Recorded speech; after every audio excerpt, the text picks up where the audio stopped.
আমি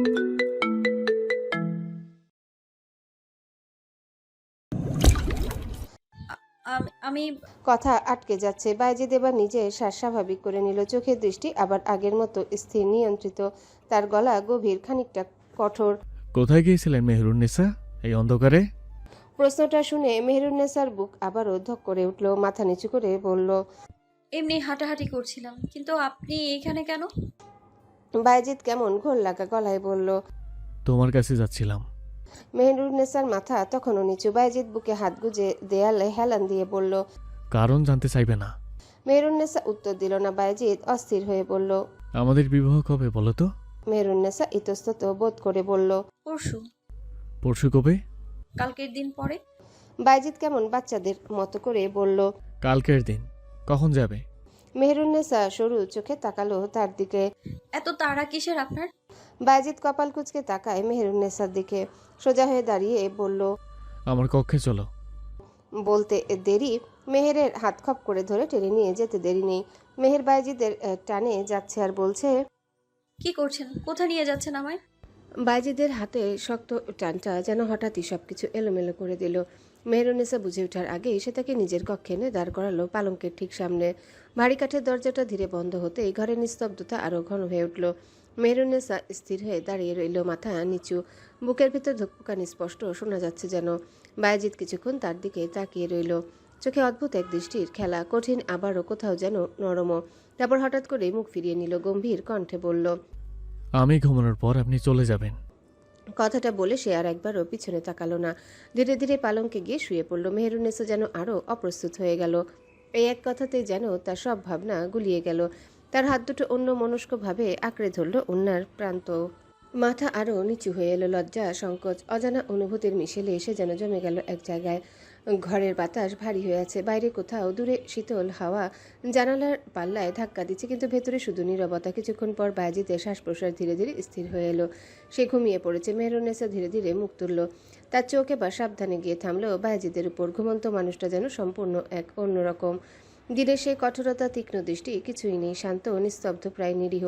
মেহেরুন্নেসার দৃষ্টি অজান্তে আটকে গেল তার মুখে। গভীর সবুজ চোখ দুটো এখন বন্ধ, তবু যেন তাদের তীক্ষ্ণতা লুকিয়ে আছে পাতার আড়ালে। মেহেরুন্নেসা খেয়াল করেছিল তার চোখের মনি সবুজাব। ভেজা চুলের কিছু অংশ কপালের উপর পড়ে আছে। ঠোঁট দুটো সামান্য ফাঁকা, নিঃশ্বাসের মৃদু ওঠানামা স্পষ্ট। মেয়েটার বুকের ভিতর হঠাৎ কেমন অচেনা কাঁপুনে ভরে উঠল। এভাবে কাউকে দেখা, এভাবে অনুভব করা, এটা তার জন্য নতুন। ধীরে ধীরে সে এক পা এগুলো, তারপর আরেক পা। পালঙ্কের একটু পাশে এসে দাঁড়ালো। তার চোখে তখন লজ্জার আভা, কিন্তু সেই লজ্জার আড়ালে একটা মুগ্ধতা স্পষ্ট, যেন সে নিজেকেই ভুলে গেছে। খুব আস্তে, প্রায় নিঃশব্দে ফিসফিস করে বলল। আপনি এমন কেন? প্রশ্নটা বাতাসে মিলিয়ে গেল, কোনো উত্তর এলো না। শুধু বায়েজিদের শান্ত নিঃশ্বাস। মেহেরুন্নেসা একটু হাসলো লজ্জায় অজান্তে, তারপর ধীরে ধীরে পিছিয়ে এলো। দরজার দিকে এগিয়ে গিয়ে আরেকবার ফিরে তাকালো।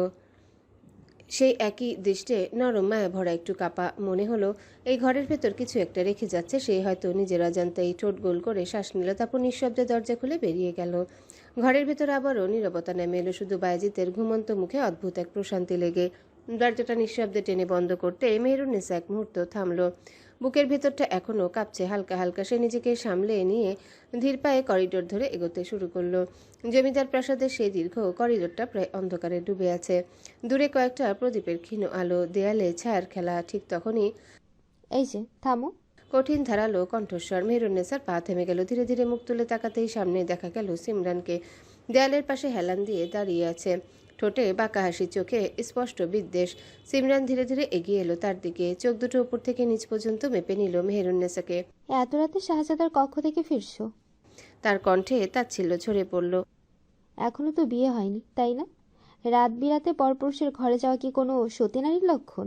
একটু থামলো সে, তারপর আরো নিচু স্বরে বিষ মেশানো ভঙ্গিতে বলল, বেগানা নারী পুরুষ এক ঘরে এতক্ষণ কি করছিলে শুনি?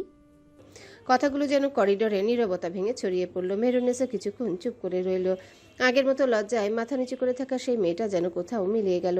ধীরে ধীরে সে মাথা তুলল। তার চোখে এখন অদ্ভুত এক স্থিরতা, শান্ত, কিন্তু সেই শান্তির ভেতরে যেন লুকিয়েছে কড়া কিছু। সে সোজা হয়ে দাঁড়ালো। কণ্ঠস্বরে কোনো উচ্চতা নেই, কিন্তু প্রতিটা শব্দ পরিষ্কার, ঠান্ডা। আমার তো হবু স্বামী। একটু থামলো সে, চোখ সরালো না একবারও। আমি তার ঘরে গিয়েছিলাম। সিমরানের মুখের হাসিটা খানিকটা থমকে গেল। মেহেরুন্নেসা এবার এক পা এগিয়ে এলো, খুব কাছে গিয়ে দাঁড়ালো তার সামনে। তার কণ্ঠ এবারও নিচু কিন্তু তীক্ষ্ণ। আপনি কেন এত রাতে শাহজাদার ঘরের সামনে? প্রশ্নটা যেন সরাসরি আঘাত করলো। সিমরান কিছুক্ষণ চুপ করে রইল, চোখে অস্বস্তির ছাপ ফুটে উঠল, কিন্তু সে তা ঢাকতে চেষ্টা করলো। আমি আমি তো কথা শেষ করতে পারল না। মেহেরুন্নেসা হালকা একটা মৃদু হাসি দিল। সেই হাসিতে লজ্জা নেই, ভয় নেই, শুধু অদ্ভুত এক আত্মবিশ্বাস। প্রাসাদে কে কোথায় যায় তার হিসেব রাখার আগে নিজের জায়গাটা বুঝে নেওয়াই ভালো বেগম সাহেবা। কথাটা বলে সে আর এক মুহূর্ত দাঁড়ালো না। ধীরে স্থির পায়ে সিমরানের পাশ কাটিয়ে এগিয়ে গেল সামনে। সিমরান স্থির দাঁড়িয়ে রইল। তার মুখের অভিব্যক্তি ধীরে ধীরে বদলে যাচ্ছে, অবাক, অপমানিত আর ভেতরে জমতে থাকার আগে। আর করিডোরের শেষ প্রান্তে মিলিয়ে যেতে যেতে মেহেরুন্নেসা চোখে তখন সে একই রহস্যময় স্থিরতা, যেন সে আর আগে সে শান্ত নরম মেয়ে নেই। ভোরের প্রথম আলো যখন জানালার ফাঁক গলে ঘরে ঢুকতে শুরু করেছে, ঠিক তখনই বায়েজিদের ঘুম ভাঙল। ধীরে ধীরে চোখ খুলল সে, কিছুক্ষণ স্থির হয়ে শুয়ে রইল, যেন ঘুম আর জাগরণের মাঝখানে কোথাও আটকে আছে। তারপর এক লম্বা আড়মোড়া ভাঙল। পেশিবহুল দেহটা একটু টান টান হয়ে আবারও ঢিলে হয়ে এলো।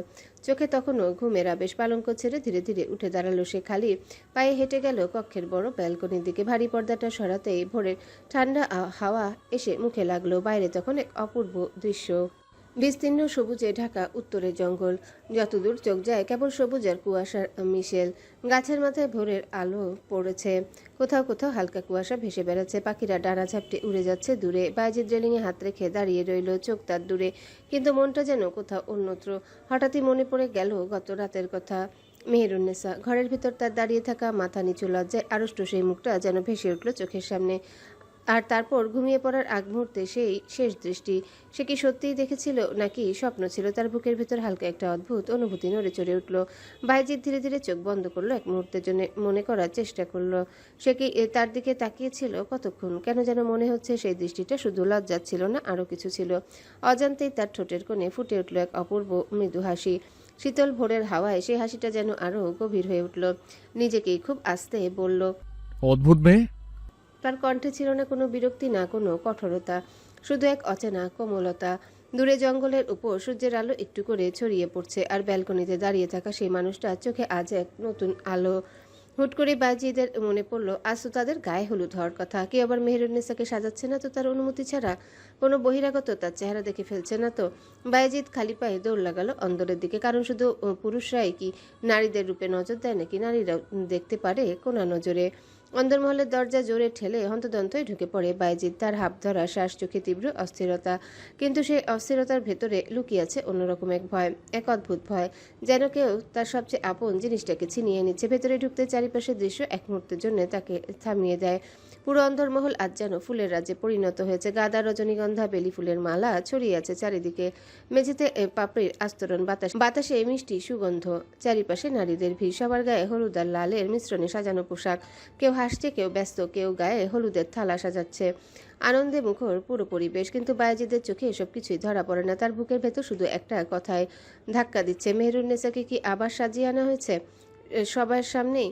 তার চোয়াল শক্ত হয়ে যায়। না, এটা সে হতে দেবে না। তার মেহেরুন্নেসার রূপ, সেটা সবার চোখের জন্য না, এমনকি নারীরাও দেখবে না, কেউ না। তার দৃষ্টি দ্রুত ঘুরে বেড়ায় প্রতিটা কোণায়, প্রতিটি মুখে। ভিড় ঠেলে সামনে এগোয় সে, চোখে স্পষ্ট উদ্বেগ আর দখলদার এক তীব্রতা, কিন্তু কোথাও নেই মেহেরুন্নেসা।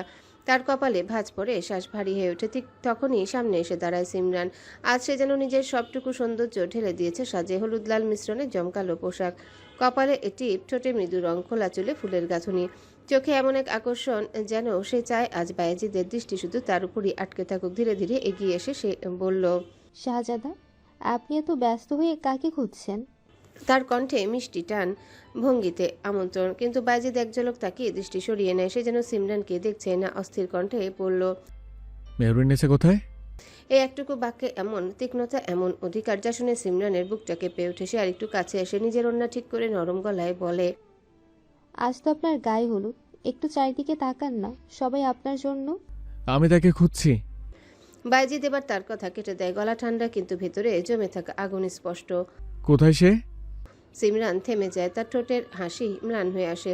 এত সাজ, এত প্রস্তুতি সব যেন অর্থহীন হয়ে পড়ে এক মুহূর্তে। বাইজিদ আর এক সেকেন্ডও দাঁড়ায় না, তাকে পাশ কাটিয়ে ভিড়ের মধ্যে ঢুকে যায়। তার চোখে এখন একরোখা জেদ, মেহেরুন্নেসাকে সে খুঁজে বের করবেই, কারণ আজ সে কাউকে তার মেহেরুন্নেসাকে দেখার সুযোগ দিবে না। অন্দরমহলের হাসি আনন্দের ভিড়ের মাঝে হঠাৎ এক অদৃশ্য উত্তেজনা ছড়িয়ে পড়ে। সিমরান দাঁড়িয়ে থাকে স্থির হয়ে, চোখের ভিতরে জ্বলে ওঠে নীরব অপমান আর হিংসার আগুন। ভিড় ঠেলে দ্রুত এগোতে এগোতে হঠাৎই বাইজিদের সামনে এসে দাঁড়ায় মারজান। তার চোখে বিরক্তি, জমাট বাঁধা শ্বাস ভারী, সামনে দাঁড়িয়ে আর নিজেকে থামাতে পারে না। আমি কি বলিনি এই আয়োজন যেন না করা হয়? কণ্ঠে রাগ চেপে রাখা নেই এবার। মারজান ভ্রু তুলে তাকায়, ঠোঁটে হালকা বাঁকা হাসি। বিয়ে বাড়িতে গায়ে হলুদ হবে না, এটা আবার কেমন কথা বাইজিৎ? এত বড় আয়োজন, লোকজন, সবাই কি বলবে? আপনি জানেন তো আমি কি বলেছিলাম। বাইজিদের গলা ঠান্ডা, কিন্তু তাতে চাপা আগুন স্পষ্ট। তবুও কেন করা হলো না? মারজান এবার একটু সোজা হয়ে দাঁড়ায়, চোখে কড়া দৃষ্টি এনে বলে, সবকিছু কি তোমার কথা চলবে? জমিদার বাড়ির নিয়ম আছে, ঐতিহ্য আছে। তুমি যা ইচ্ছে বললেই সব বন্ধ হয়ে যাবে নাকি? বাইজিদ দাঁত চেপে ফেলে। আমি চাই না কেউ তাকে দেখুক। শেষ কথাটা এমন এক তীব্রতা যেন চারিপাশের বাতাস থমকে যায়। ঠিক তখনই পেছন থেকে নরম প্রাণবন্ত একটা কণ্ঠ। ভাইজান। বাইজিদ ঘুরে তাকায়, সামনে সুনহেরা। তার সোনালি চুল কাজ ছুঁয়ে নেমে এসেছে, হালকা ঢেউ খেলানো হলুদ লালের মিশ্রণে সাদামাটা কিন্তু অপূর্ব সাজে তাকে আজ যেন আলাদা করে দীপ্ত লাগছে। চোখে কমলতা, মুখে মিষ্টি হাসি। সে এগিয়ে এসে একদম কাছে দাঁড়িয়ে বলে, তুমি এত রাগ করছো কেন ভাইজান? বাইজিদ একটু নরম হলেও বিরক্ত গলায় বলে, তোরা জানতিস না এইসব আয়োজন করতে আমি বারণ করেছিলাম? জানি তো, সুনহেরা মৃদু হেসে বলে। কিন্তু তুমি যেটা ভাবছো তেমন কিছুই হচ্ছে না। বাইজিদ ভ্রু কুচকে তাকায়। মানে?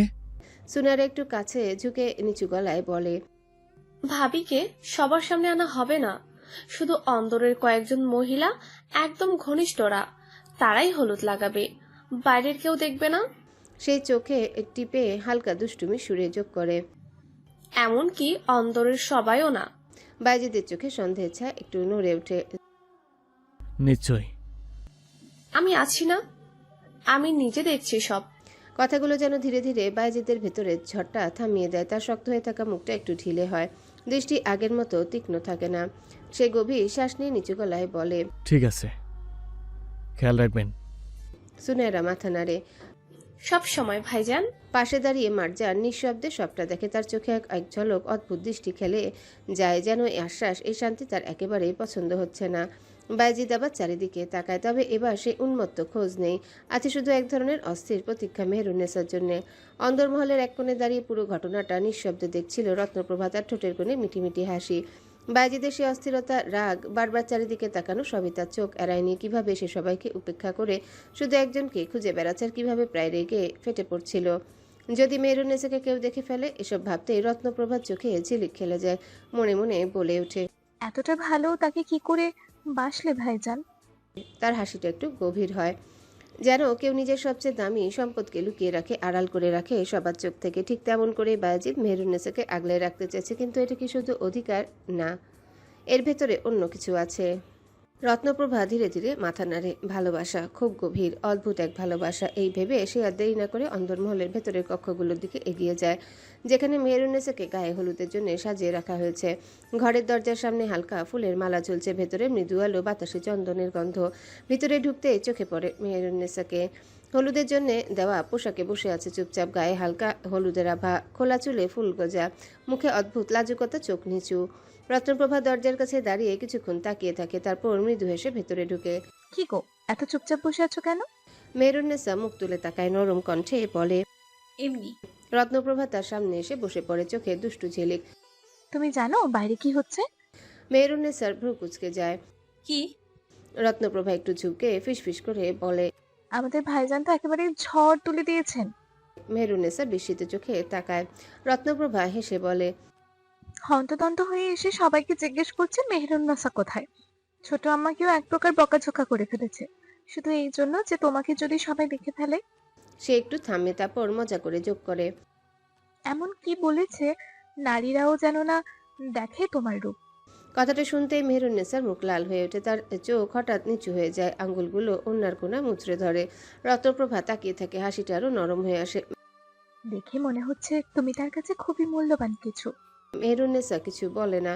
তার গাল রাঙা হয়ে উঠেছে, বুকের ভেতর ধুকপুকানি বাড়ছে। বায়েজিদের সেই আচরণের কথা কল্পনা করতে এক অদ্ভুত অনুভূতি ছড়িয়ে পড়ে শরীর জুড়ে। লজ্জায় সে আরো আড়ষ্ট হয়ে বসে থাকে। রত্নপ্রভা মৃদুস্বরে বলে, এভাবে সবাইকে দূরে সরিয়ে রাখছে যেন তোমাকে দেখে ফেললে নিয়ে যাবে মানুষ তোমার সব রূপ। এইসব মানুষ কখন করে জানো? শুধু তখনই যখন সে কাউকে খুব ভালোবাসে। মেহেরুন্নেসার ঠোঁট কেঁপে উঠে, সে মাথা আরো নিচু করে ফেলে। ঘরের ভেতর নরম নীরবতা নেমে আসে, আর সে নীরবতার মাঝে মেহেরুন্নেসার লজ্জা যেন আরো গাঢ় হয়ে ওঠে। ঘরের ভেতরে হালকা আলো, জানালার ফাঁক গলে আসা সূর্যের মৃদু আলো যেন এসে থমকে দাঁড়িয়েছে মেহেরুন্নেসার উপর। দাসীরা তাকে ঘিরে শেষবারের মতো সাজিয়ে দিচ্ছে। তারপর যখন হলুদ শাড়িটা তার গায়ে জড়িয়ে দেওয়া হলো আর কাঁচা হলুদের তৈরি গয়নাগুলো একে একে পরিয়ে দেওয়া হলো, ঘরের ভেতর যেন নিঃশ্বাস বন্ধ হয়ে গেল এক মুহূর্তে। হলুদের শাড়ির কোমল আভা তার গায়ের রঙকে আরো দীপ্ত করে তুলেছে। কাঁচা হলুদের গয়না গলায়, হাতে, কানে আর তার সৌন্দর্যকে অদ্ভুত এক পবিত্রতায় মুড়িয়ে দিয়েছে। খোলা চুলের ফাঁকে গোজা সাদা ফুলগুলো যেন তার চারিপাশে এক স্বর্গীয় আভা তৈরি করেছে। তার মুখটা নিচু, চোখের পাতা ভারী লাজে নরম হয়ে আছে পুরো অবয়ব। এমন লাগছে যেন কেউ একজন মাটির পৃথিবীতে ভুল করে নামিয়ে দিয়েছে কোনো আলোর মূর্তি। সিমরান দরজার কাছে দাঁড়িয়েছিল। প্রথমে সে নিজের সাজ ঠিক করছিল, কিন্তু মেহেরুন্নেসার দিকে তাকাতে তার হাত থেমে যায়। তার চোখ বড় হয়ে উঠে, ঠোঁট একটু ফাঁক হয়ে যায়, কথা বের হয় না। সুনায়রা পাশে দাঁড়িয়েছিল, সেও এক দৃষ্টিতে তাকিয়ে থাকে, তার চোখে বিস্ময়, মুখে মুগ্ধতা। এটা মানুষ? অবাক হয়ে প্রায় ফিসফিস করে বলে সে। দাসীরা একে অপরের দিকে তাকিয়ে চাপা সরে ফিসফাস শুরু করে। এত সুন্দর কেউ হতে পারে? মনে হয় এ রূপকথার কেউ তো চোখ সরানোই যাচ্ছে না। মেহেরুন্নেসা আরও লজ্জায় মাথা নিচু করে ফেলে, তার আঙ্গুলগুলো কাঁপছে হালকা করে। ঠিক তখনই মার্জান এগিয়ে আসে। তার চোখে অদ্ভুত এক দৃষ্টি মুগ্ধতা আছে, কিন্তু তার সঙ্গে মিশে আছে হালকা ঈর্ষার ছায়া। সে ধীরে ধীরে কাছে এসে দাঁড়ায় মেহেরুন্নেসার সামনে, একটু ঝুঁকে তার মুখটা ভালো করে দেখে। তারপর হলুদের থালা থেকে আঙ্গুলে একটু হলুদ তুলে নেয়। ঘরের ভেতর নিস্তব্ধতা নেমে আসে। প্রথম স্পর্শ মার্জান নিজের হাতে মেহেরুন্নেসার গালে আলতো করে হলুদ মাখিয়ে দেয়। হলুদের সেই সোনালি ছোঁয়ায় মেহেরুন্নেসার গাল যেন আরো উজ্জ্বল হয়ে ওঠে। চারিপাশের নারীরা মৃদু উল্লাসে হেসে ওঠে, কেউ কেউ বাহবা দেয়, কেউ কেউ আশীর্বাদ করে। ঘরের বাইরে রঙিন পর্দার আড়ালে দাঁড়িয়ে আছে বাইজিদ। সে নিজেকে লুকিয়ে রেখেছে, কেউ তাকে দেখতে পাচ্ছে না, কিন্তু তার চোখ স্থির হয়ে আছে এক জায়গায়, মেহেরুন্নেসার উপর। এক ঝলক দেখার জন্য সে এসেছে, কিন্তু সে এক ঝলকে এসে থেমে যায়। তার নিঃশ্বাস আটকে আসে, চোখে বিস্ময়ের হৃদয় এক অদ্ভুত ঝড়। মনে হয় সে যেন প্রথমবার তাকে দেখছে। তার মেহেরুন্নেসা এতটা সুন্দর, তার আঙ্গুল মুঠো হয়ে আসে। বুকের ভেতর ধুকপুকানি বেড়ে যায়। সেই মুহূর্তে তার মনে একটাই কথা ঘুরে বেড়ায়, এই রূপে সৌন্দর্য কেউ দেখতে পারবে না, কেউ না, শুধু সে, শুধু তার জন্য এই মেহেরুন্নেসা। আর কেউ খেয়াল না করলেও সুনায়রার চোখ ফাঁকে দিতে পারলো না। বায়েজিদ বিচ্ছুটা দেখেই ফেললো। ভাইজান আসবে নাকি হলুদ দিতে? সকলে তাকালো পর্দার দিকে। বায়েজিদ বেশ লজ্জায় পড়ল। শাহজাদা লুকিয়ে স্ত্রীকে দেখছিল। রত্নপ্রভা সকলকে নির্দেশ দিল জায়গা খালি করতে। দাসীরা হুড়মুড়িয়ে বেরিয়ে গেল। বায়েজিদ হলুদ পাঞ্জাবি পরে ধীরে ঢুকলো আচ্ছাদনের ভিতর। সবাই গেল, সিমরান রইল দাঁড়িয়ে। এমন মুহূর্তে সে জীবনেও একা ছাড়বে না দুজনকে। সুনায়রা সিমরানের কাঁধে হাত রেখে বলল, তোমাকে নিমন্ত্রণ পত্র পাঠাতে হবে? আর কোনো কথা না বলে টেনে নিয়ে গেল সিমরানকে। বায়েজিদ মেহেরুন্নেসার মুখোমুখি বসলো, দুই আঙ্গুলে তুলে নিল অল্প একটু বাটা হলুদ, আলগোছে ছুঁয়ে দিল মেহেরুন্নেসার গালে। মেহেরুন্নেসা লজ্জায় মিয়ে যায়। তাই দেখে বায়েজিদ বলে, তুমি শান্ত নদী হয়ে থেকেন মেহু, উত্তাল ঢেউয়ের মধ্যে এসে আমার বুকে আছড়ে পড়ো। সিঁড়ির ধাপগুলো পেরোতে পেরোতে সুনায়রার কানে এলো কথাটা। আস্থা বলে সোনালি রঙে সেই তেজি ঘোড়াটা নাকি আহত হয়েছে। কথাটা বলেছিল এক প্রহরী, কিন্তু তার চোখে মুখে অদ্ভুত এক দ্বিধা ছিল। সুনায়রার কপালে পড়ল দীর্ঘ ভাঁজ। আর এক মুহূর্ত দেরি করল না। বুকের ভিতর ধকধক করা উৎকণ্ঠা তাকে প্রায় দৌড় করিয়ে নিয়ে গেল আস্তাবলের দিকে। হলুদ পোশাকে মোড়া তার শরীর, সোনালি চুল বাতাসে উঠছে। তার চোখে শুধু একটাই ভাবনা, প্রিয় ঘোড়াটাকে যেন সুস্থ দেখে। তার কত কত নীরব অভিযান এর সঙ্গী এই সোনালী রঙের ঘোড়াটা। আদর করে যার নাম দিয়েছিল সমু। সমুর আহতের খবর শুনে সুনায়রা ছুটে এলো আস্তাবলের দরজা ঠেলে ভেতরে ঢুকতে সে থমকে গেল। ঘোড়াটা সম্পূর্ণ সুস্থ, সারি সারি ঘোড়ার মধ্যে শান্তভাবে দাঁড়িয়ে আছে, যেন কিছুই হয়নি। তাকে দেখে একটু আদুরে ভঙ্গিতে ঘাড় নাড়ল। সুনায়রার চোখ মুহূর্তে বদলে গেল, উৎকণ্ঠা গলে গিয়ে জায়গা নিল তীব্র সন্দেহ। ধীরে ধীরে সে চারিপাশে তাকালো। তাকে ভুয়া খবর দিয়ে আস্তাবলে আনা হয়েছে। রুক্ষ হয়ে উঠল তার মুখের অভিব্যক্তি। আর তখনই সামনে এগিয়ে এলো বর্মে আবৃত রক্ষীদের প্রধান মাহাদি। চোখ জোড়া দেখে বোঝা যায় মুখে হালকা ফিচেল হাসি। কি হলো শাহজাদি? খবরটা শুনেই এত তাড়াহুড়া করে এলেন? সুনায়রা চোখ জ্বলে উঠল। এই খবরটা কে ছড়িয়েছে? তার কণ্ঠে স্পষ্ট রাগ। মাহাদি ধীরে ধীরে এগিয়ে এলো। খবরটা সত্যি কিনা সেটা তো আপনি নিজেই দেখে নিলেন। একটু থেমে চোখ সরাসরি তার চোখে রেখে বলল, একটা কথা জানতে এই গুজব রটানো শাহজাদি গত রাতে আস্থা বলে আসেননি কেন? এই কথাটাই যেন আগুনে ঘি ঢেলে দিল। সুনায়রা চোয়াল শক্ত হয়ে গেল। আপনি সীমানা ছাড়িয়ে যাচ্ছেন মাহাদি। মাহাতি শান্ত, একদম অচঞ্চল। আমি শুধু আমার দায়িত্ব পালন করছি শাহজাদি। এক মুহূর্তের জন্য নীরবতা, তারপর হঠাৎই সুনেহরা কোমরে পাশে হাত নিয়ে গেল। ঝনঝন শব্দে বেরিয়ে এলো তার তলোয়ার। এক ঝলকে সে সামনে ঝাঁপিয়ে পড়ল। আপনার সাহস কতটা সেটা এখনই বুঝে যাবেন।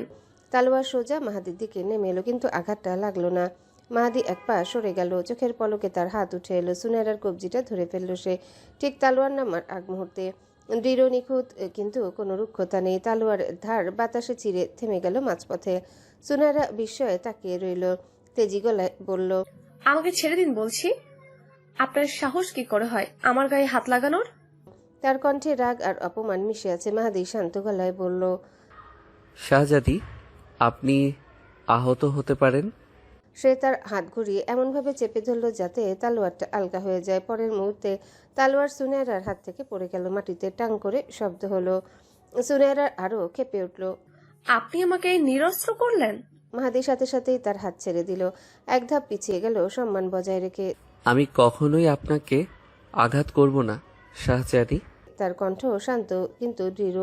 কিন্তু আপনাকে নিজের রাগের কাছে হাঁটতেও দিতে পারি না। সুনেহরা শ্বাস নিচ্ছে দ্রুত, তার চোখ এখনো আগুনের মতো জ্বলছে। আপনি আমাকে ফাঁদে ফেলেছেন।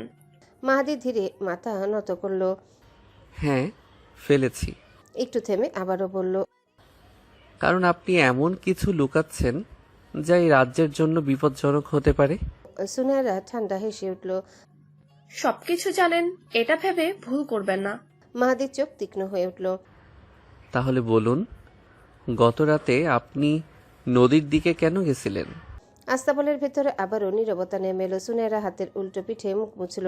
ধারালো দৃষ্টিতে তাকিয়ে মাহাদিকে বলল, এই শেষবার আপনাকে ক্ষমা করলাম। আমার ব্যক্তিগত বিষয়ে হস্তক্ষেপ করায় পরের বার।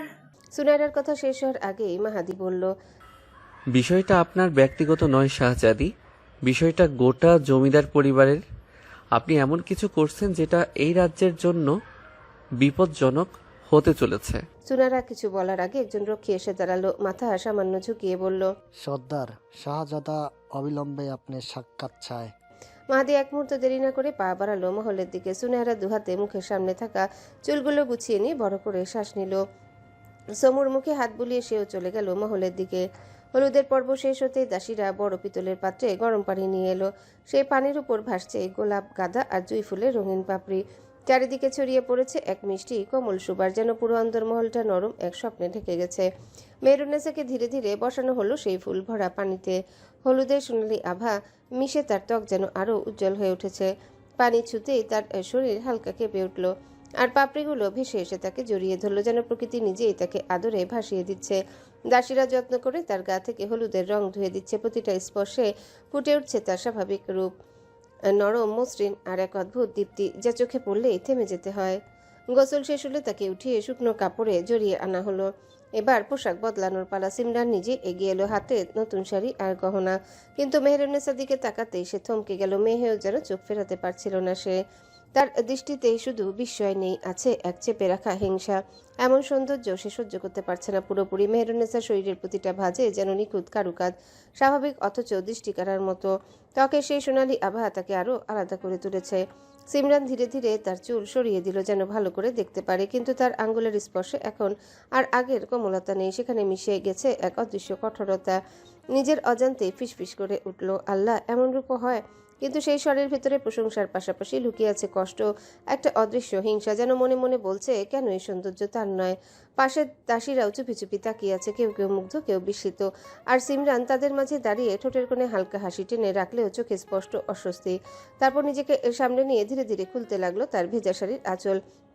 মেহরুন্নেসা একটু অপ্রস্তুত হয়ে গুটিয়ে নিল নিজেকে। কয়েকজন নারীর সামনে সে এখন টকটকে লাল একটা ব্লাউজ আর নকশা করা লাল ঘাগরা পরে, গলা, পেট, কোমর উন্মুক্ত। সিমরান সরু চোখে যে দেখলো তার নিখুঁত গায়ের মাপ, কয়েকজন বড় একখানা শাড়ি এনে ঘিরে দিল মেহেরুন্নেসার চারিপাশে। ভেতরে ভাকি পোশাকটুকু পরিবর্তন করলো, আরেকটা ব্লাউজ পরলো কারো খয়েরি রঙের।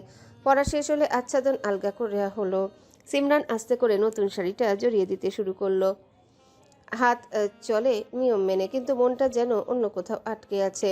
আজ মেহেরুন্নেসা শুধু সাজছে না, আজ সে এমন এক রূপে জ্বলছে যার সামনে দাঁড়িয়ে সিমরানের মনে নিঃশব্দে জন্ম নিচ্ছে হিংসা। গোটা শাহাবাদ রাজ্য যেন উৎসবের আলোয় জেগে উঠেছে, চারিদিক রঙিন পতাকা, আলো, মিষ্টির গন্ধ আর মানুষের উচ্ছ্বাসে মুখরিত প্রাসাদ চত্বর। সৈন্যরা শৃঙ্খলা বজায় রেখে মিষ্টি আর খেজুর বিতরণ করছে, প্রজারা হাসি মুখে আশীর্বাদ দিচ্ছে তাদের প্রিয় জমিদার পুত্রকে। আর এই সমস্ত কিছুর মাঝেই নিজের কক্ষে পায়চারি করছে বায়েজিদ। তার চোখে এক অদ্ভুত অস্থিরতা, যেন সময়টাই থেমে গেছে। প্রতিটা মুহূর্ত তার কাছে ভারী হয়ে উঠছে। মেহেরের নামটা মনে আসতেই তার ঠোঁটের কোণে হালকা হাসি খেলে যায়, আবার সেই হাসির আড়ালে লুকিয়ে থাকে এক গভীর অস্থিরতা। কতক্ষণ আর অপেক্ষা করবে সে?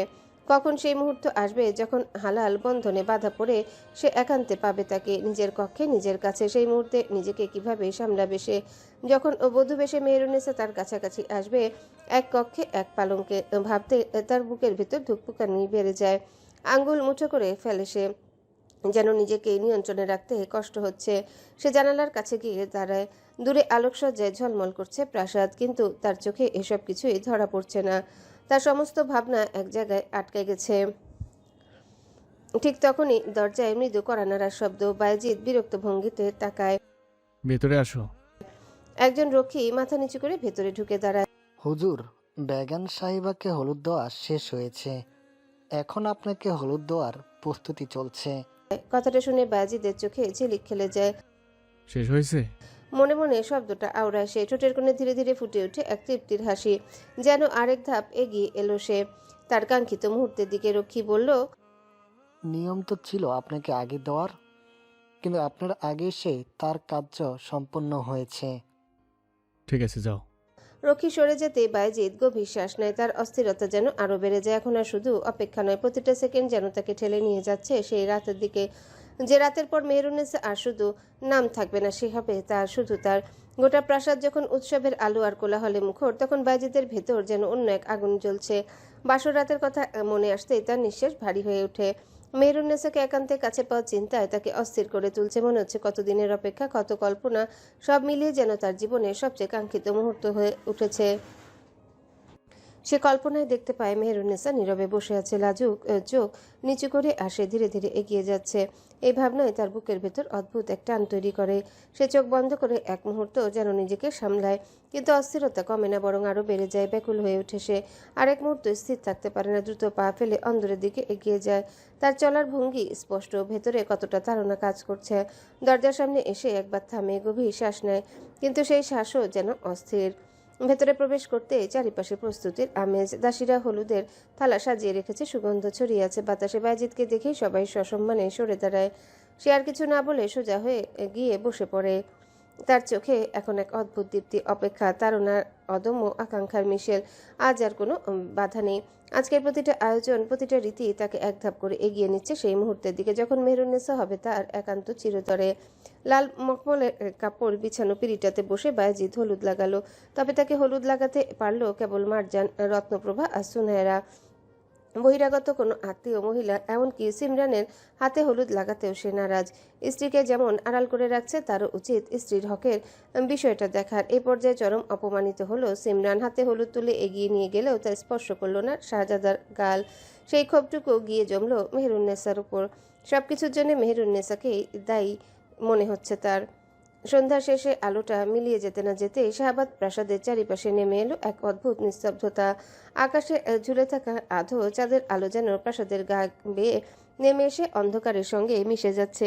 দূরের জঙ্গলে মাঝে মাঝে শেয়ালের ডাক, সব মিলিয়ে পরিবেশটা যেন রহস্যের গা ছমছমে পর্দায় মোড়া। মেহেরুন্নেসা আজ আর আগের মতো নির্লিপ্ত নেই। তার চোখে আজ এক অদ্ভুত তীক্ষ্ণতা। সারাদিন ধরে সে নিজেকে শান্ত রাখার চেষ্টা করেছে, কিন্তু মনের ভেতর সেই দৃশ্যটা বারবার ফিরে এসেছে। গত রাতে দেখা সেই সোনালি চুলের মেয়েটা, আর আজ সে নিশ্চিত ওটা সুনয়রা ছাড়া আর কেউ না। প্রাসাদের পিছনের কক্ষে জানালার আড়ালে দাঁড়িয়ে সে চুপচাপ লক্ষ্য রাখছিল। সময় যেন আজ ধীরে ধীরে এগোচ্ছে, প্রতিটা মুহূর্ত তার ধৈর্যকে চ্যালেঞ্জ করছে। কিছুক্ষণ পরে পেছনের দরজার দিকে হালকা একটা শব্দ। মেহেরুন্নেসার বুক ধক করে উঠল। সে নিঃশব্দে পর্দা সরিয়ে তাকালো। অন্ধকারের মধ্যে একটা ছায়ামূর্তি ধীরে খুব সাবধানে এগিয়ে যাচ্ছে, গায়ে কালো চাদর, মাথা ঢাকা। কিন্তু চাদরে ফিকে আলো ঠিকই এক মুহূর্তের জন্য ছুঁয়ে গেল তার সোনালি চুলগুলো। মেহরুন্নেসার ঠোঁট শক্ত হয়ে এলো। সুনেহেরা। মৃদুস্বরে নিজের কাছে ফিসফিস করলো সে। আজ আর কোনো সন্দেহ নেই, কিন্তু প্রশ্নটা আরো গভীর হলো। সে কোথায় যাচ্ছে, কেন যাচ্ছে এত রাতে একা? মেহরুন্নেসা ভেতরে কৌতূহল আর অজানা ভয় মিশেল এক অদ্ভুত ঝড় তুলল। কিন্তু ভয় তাকে থামানোর মতো শক্তিশালী নয়, বরং সেই ভয় যেন তাকে আরো সামনে ঠেলে দিচ্ছে। সে ধীরে ধীরে দরজার দিকে এগুলো, প্রতিটা পদক্ষেপে সাবধানতা, যেন মেঝের একটা শব্দ বাইরে পৌঁছাতে না পারে। দরজা খুলে বাইরে বেরোতে ঠান্ডা বাতাস তার মুখে এসে লাগলো। চারিপাশে অন্ধকার, শুধু দূরের প্রদীপগুলো কাঁপতে কাঁপতে জ্বলছে। সামনে কিছুটা দূরে সুনেহারা দ্রুত পায়ে হাঁটছে। কালকের মতো আজ ঘোড়া নেই সাথে। মূলত মাহাদির ঝামেলা এড়াতে সুনেহারা ঘোড়া আনতে আস্তা বলে যায়নি।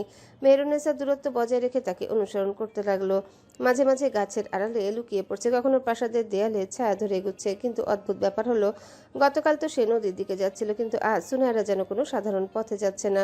সরাসরি বাগান পেরিয়ে উত্তরে জঙ্গলের দিকে এগুচ্ছে, সেই জঙ্গল যেটা নিয়ে প্রাসাদের দাসীদের ফিসফাস শুনেছে মেহরুন্নেসা, যেখানে নাকি রাতের বেলা কেউ তাকানোরও সাহস করে না। কেউ কেউ বলে ওখানে এমন কিছু আছে যা দিনের আলোয় দেখা যায় না। মেহরুন্নেসার গা শিউরে উঠল, তবুও সে থামলো না। তার মনে হলো আজ যদি সে না যায় তাহলে হয়তো এই রহস্য চিরকাল অজানাই থেকে যাবে। হঠাৎ সুনেহারা থেমে গেল। মেহরুন্নেসা তাড়াতাড়ি একটা বড় গাছের আড়ালে লুকিয়ে গেল। কিছুক্ষণ নিস্তব্ধতা, তারপর সুনেহারা ধীরে ধীরে মাথার চাদরটা খুললো। চাঁদের আলো এবার পুরোপুরি পড়লো তার মুখে। কিন্তু মেহরুন্নেসা নিঃশ্বাস যেন আটকে গেল। ওটা কি সত্যি সুনেহারা নাকি অন্য কেউ? কারণ তার ঠোঁটে ফুটে উঠে এক অচানা ঠান্ডা হাসি, যেটা মেহরুন্নেসা আগে কখনো দেখেনি। আর ঠিক সেই মুহূর্তে জঙ্গলের ভিতর থেকে ভেসে এলো কারো পায়ের শব্দ। একজন, দুজন না, পুরো একটা দল ছুটে আসছে এদিকে। সুনেহারা মাথা ঘুরিয়ে তাকালো সেই অন্ধকারের দিকে, যেন কারো জন্যে অপেক্ষা করছিল। মেহরুন্নেসার বুকের ভেতরটা কেঁপে উঠল। হ্যালো বন্ধুরা, পরবর্তী পার্ট খুব তাড়াতাড়ি আসবে, তো সবাই অপেক্ষায় থাকো। আর চ্যানেলটি যারা এখনো সাবস্ক্রাইব করোনি তারা পরবর্তী পার্ট দেখার জন্য চ্যানেলটি সাবস্ক্রাইব করে রেখো। ধন্যবাদ সবাইকে, আমাদের সাথেই থেকো।